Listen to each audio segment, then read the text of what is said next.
ये 11th class physics का पहला चैप्टर एलिमेंट्री मैथ्स। और एलिमेंट्री मैथ्स साइंस के student specially intermediate 10th 11th और 12th क्लासेस में जो पढ़ते हैं उनके लिए काफ़ी इम्पॉर्टेंट है, क्योंकि फिजिक्स के जो मैक्सिमम क्वेश्चंस हैं और डेरिवेशंस वो उसमें इस एलिमेंट्री मैथ की आवश्यकता पड़ेगी, ज़रूरत पड़ेगी। तो आइए इसमें हम एलिमेंट्री मैथ में सबसे पहले हम दो चीज़ें जो बहुत ही इम्पॉर्टेंट होती हैं, जिनको जानना बहुत ही आवश्यक होता है, बहुत ज़रूरी होता है, वो डिफरेंशिएशन और इंटीग्रेशन। तो सबसे पहले हम डिफरेंशिएशन बताने जा रहे हैं। डिफरेंशिएशन क्या होता है?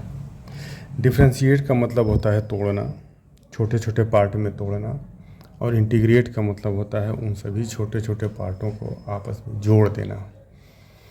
तो जैसे मान लीजिए ये एक लेंथ है यहाँ से यहाँ तक AB, इसकी लंबाई मान लीजिए x मीटर है, ये इसकी लंबाई x मीटर है। अब इसको मैं बहुत छोटे छोटे पार्ट में मैं इसको ब्रेक कर रहा हूँ, छोटे छोटे इनफाइनाइट पार्ट में मैंने इसको ब्रेक कर दिया। और इसके जो एक पार्ट की जो लंबाई है, उस एक पार्ट की लंबाई इतनी छोटी है, इतनी छोटी है, इतनी छोटी है कि वो ज़ीरो तो नहीं है मगर ज़ीरो के करीब है, 10 to 0, ज़ीरो के करीब है। तो अब इसका जो एक पार्ट है, छोटा सा जो एक पार्ट है जो ज़ीरो नहीं है मगर ज़ीरो के करीब है, उसको हम कहेंगे dx, इसको हम कहेंगे dx। तो इस पूरे x लंबाई को छोटे छोटे dx पार्ट में, इनफाइनाइट dx पार्ट में ब्रेक कर देने को हम कहेंगे डिफरेंशिएशन। और अगर इन्हीं जितने dx पार्ट हैं फिर सबको अगर आप जोड़ दीजिएगा तो ये x हो जाएगा। तो इसका मतलब ये हुआ कि x का इंटीग्रेशन x का डिफरेंशिएशन dx और dx का इंटीग्रेशन x। तो अब अगर हम dx का इंटीग्रेशन, ये dx क्या है, ये x का इंटीग्रेशन है, और x क्या है, dx क्या है, ये dx x का डिफरेंशिएशन है, और x क्या है, dx का इंटीग्रेशन है। ये इसका डिफरेंशिएशन है और ये इसका डिफरेंशिएशन और ये इसका इंटीग्रेशन है। ठीक, तो अब आइए हम उसका फार्मूला देखते हैं क्या है। जैसे मान लीजिए मैं लिखूं x का पावर n। अब इसको मुझको इंटीग्रेट करना है। अब जब इंटीग्रेट करना है तो ये भी आपको पता होना चाहिए कि किसके रेस्पेक्ट में, किस वेरिएबल के रेस्पेक्ट में इसको हमको डिफरेंशिएट करना है। मान लीजिए इस x to the power n को x के रेस्पेक्ट में डिफरेंशिएट करना है, तो मैं लिखूँगा dx to the power n अपान dx। इसका मतलब ये हुआ कि x to the power n का डिफरेंशिएशन किसके रेस्पेक्ट में, x के रेस्पेक्ट में करना है हमें। तो अब ये हो जाएगा, इसका पावर जो n है वो पहले आ जाएगा, n x का पावर n-1। ये xn का डिफरेंशिएशन हुआ, xn का डिफरेंशिएशन n x का पावर n-1। ये n x से पहले आ जाएगा और उसके पावर में एक माइनस कर देंगे। ठीक इसी तरह से मैं अगर आपसे कहूँ कि x का पावर 4 को आप डिफरेंशिएट करिए, किसके रेस्पेक्ट में, x के रेस्पेक्ट में, तो मैं लिखूँगा x का पावर 4, अब इसका x का पावर 4 अपान dx। मतलब कि x का पावर 4 को मैं डिफरेंशिएट कर रहा हूँ x के रेस्पेक्ट में। तो अब ये हो जाएगा, यहाँ देखिए फार्मूला, ये n पहले आ जाएगा, n की जगह यहाँ 4 है तो मैं यहाँ लिखूँगा 4, और x इस पावर में से एक मैं माइनस कर दूँगा तो 4 - 1, ये हो जाएगा 4x का पावर 3। ठीक, तो इसका differentiation x to the power 4 का differentiation 4x to the power 3 आया। बात समझ में आई। अब मैं अगर आपसे कह दूं कि आप 3x का पावर 5 को डिफरेंशिएट करिए, किसके रेस्पेक्ट में, dx के रेस्पेक्ट में डिफरेंशिएट करिए। तो आइए करते हैं। इसको मैं लिखूँगा d/dx, x के रेस्पेक्ट में डिफरेंशिएट किसका, 3x⁵ का। तो अब ये हो जाएगा 3, देखो ये कांस्टेंट होता है, ये बाहर आ जाएगा, 3 बाहर आ जाएगा।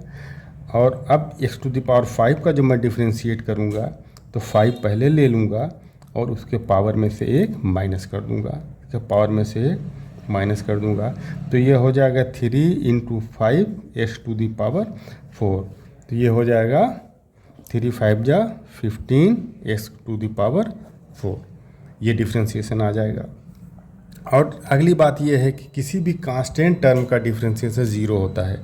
जैसे मैं कहूँ कि 4 को आप डिफरेंशिएट करिए विथ रेस्पेक्ट टू dx, ठीक, 4 को डिफरेंशिएट करिए विथ रेस्पेक्ट टू dx। तो 4 चूँकि कांस्टेंट है इसलिए इसका डिफरेंशिएशन 0 होगा।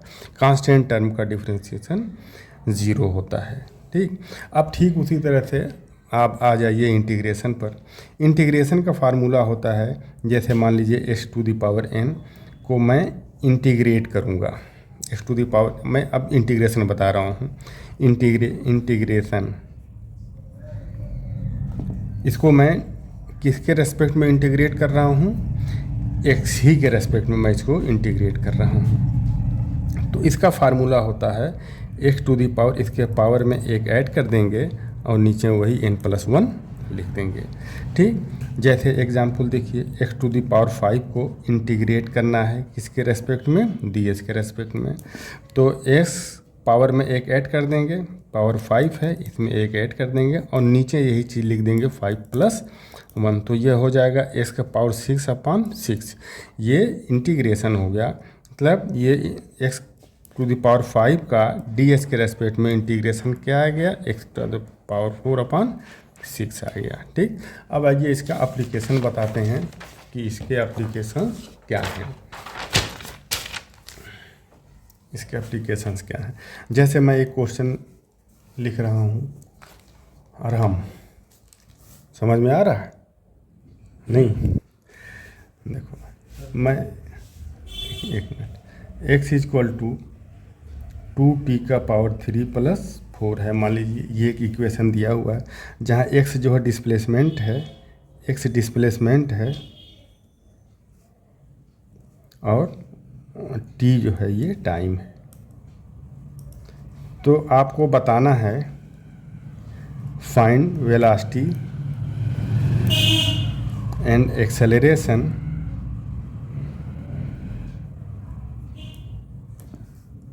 At time t = 2 second. ये क्वेश्चन है, ये इक्वेशन दिए हुए हैं। टाइम t = 2 सेकेंड पर इसकी वेलोसिटी बताना है और इसका एक्सेलरेशन बताना है। तो आइए सॉल्यूशन देखिए। dx/dt क्या होता है, ये dx/dt का मतलब कि small change in position, distance और स्मॉल टाइम dt। तो dx/dt ये डिस्प्लेसमेंट अपॉन टाइम, तो ये वेलोसिटी कहलाता है। और इसको फिर अगर आप डिफरेंशिएट कर दें t के रेस्पेक्ट में dv/dt, तो ये dv वेलोसिटी है, small change in velocity in small time dt। तो ये change in velocity upon change in time, तो वेलोसिटी अपॉन टाइम एक्सेलरेशन होता है। तो x को डिस्प्लेसमेंट को t के रेस्पेक्ट में अगर आप डिफरेंशिएट कर देंगे तो वेलोसिटी आ जाएगा, ये वेलोसिटी आ जाएगा। और वेलोसिटी को टाइम के रेस्पेक्ट में डिफरेंशिएट कर देंगे तो ये एक्सेलरेशन आ जाएगा। आइए देखते हैं। x = 2t⁴ हमको निकालना है, वेलोसिटी निकालना है। टाइम 2 सेकेंड पर पहले वेलोसिटी निकालना है। तो यहाँ हम लिखेंगे differentiating both side with respect to x के रेस्पेक्ट में हम डिफरेंशिएट कर दें। तो x के रेस्पेक्ट में डिफरेंशिएट करेंगे तो सॉरी टी के रेस्पेक्ट में, टाइम टी के रेस्पेक्ट में। तो टाइम टी के रेस्पेक्ट में जब आप डिफ्रेंशिएट करेंगे तो D x by D T होगा। ये एक्स जो है अलग वेरिएबल है और टी अलग वेरिएबल है। तो एक्स को किसी दूसरे वेरिएबल के रेस्पेक्ट में अगर आप डिफ्रेंशिएट करेंगे तो D x by D T लिखेंगे। तो ये इक्वल टू हो जाएगा 2 इंटू, इसका डिफ्रेंशिएशन देखिए 3 पहले आ जाएगा इंटू टी का पावर 3 - 1 और कांस्टेंट है ये टर्म, इसका डिफ्रेंशिएशन 0 होगा। और D x upon D T देखिए वेलासिटी होता है, तो v इक्वल टू 2 3 जा 6 टी का पावर 2।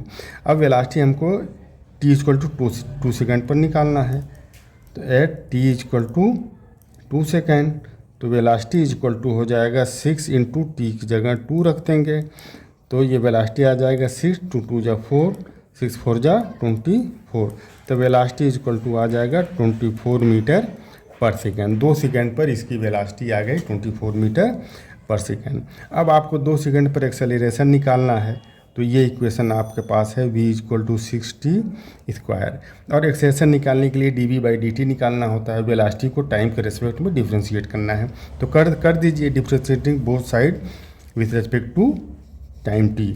तो ये हो जाएगा dv बाई dt, 6 कामन बाहर आ जाएगा, कांस्टेंट है, और t टू द पावर 2 का मतलब कि 2 इंटू टी का पावर 2 - 1। तो dv बाई dt ये a हो गया एक्सेलरेशन। अब ये एक्सेलरेशन a इक्वल टू 6 2 जा 12, t का 2 - 1 पावर 1 हो जाएगा। तो at t equal to 2 second, t equal to 2 second पर अब एक्सेलरेशन, तो t की जगह हम 2 लिख देंगे, तो a इक्वल टू हो जाएगा 12 इंटू 2, a इक्वल टू हो जाएगा 24 मीटर पर सेकेंड। ये एक्सेलरेशन आ गया।